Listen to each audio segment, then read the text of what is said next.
Estate Matters is sponsored by Fields Realty LLC, going above and beyond for you. In today's real estate market, it's easy to get caught up in the myths and misinformation that seem to be everywhere. In this week's Real Estate Matters, Brian Bouchard sits down with Stephanie Fields from Fields Realty for the second part of debunking some of the biggest misconceptions about buying and selling a home. Thank you so much for joining us for another episode of Real Estate Matters. As always, I'm joined by Stephanie Fields of Fields Realty. Stephanie, thank you so much for joining us. Thank you, and good morning to everyone watching. Now, Stephanie, one thing that I've heard is people saying they have to wait until they have enough for 20% for a down payment. Many people still believe you need a 20% down payment to buy a home. To show just how widespread this myth is, Fannie Mae says in quotes, approximately 90% of consumers overstate or don't know the minimum required down payment for a typical mortgage, end quote. And if you look at the data from the National Association of Realtors, you can see the typical homeowner isn't putting down as much as you might expect, again, as shown in the graph below. So first-time home buyers are typically only putting down 6%. That's far less than the 20% so many people think they need.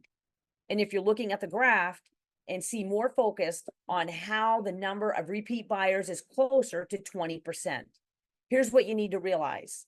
That's only because they have so much equity built up in their current house that can be used to make a larger down payment for their next move. This goes to show you don't have to put 20% down unless it's specified by your loan type or lender. Many people many people put down a lot less.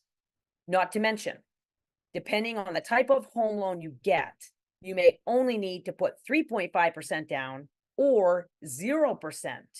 So if you're buying your first home, you likely don't need nearly as much for your down payment as you may think. Now, Stephanie, what's an agent's role in fighting misconceptions?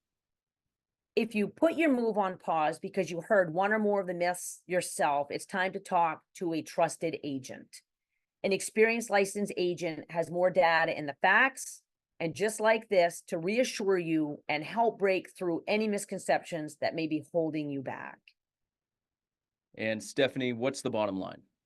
So if you have any questions about what you're hearing or reading, contact an experienced realtor soon. And you deserve to have someone you can trust to help you with the facts and what you hear. Well, Stephanie, thank you so much for joining us. Thank you, and thank you to everyone watching.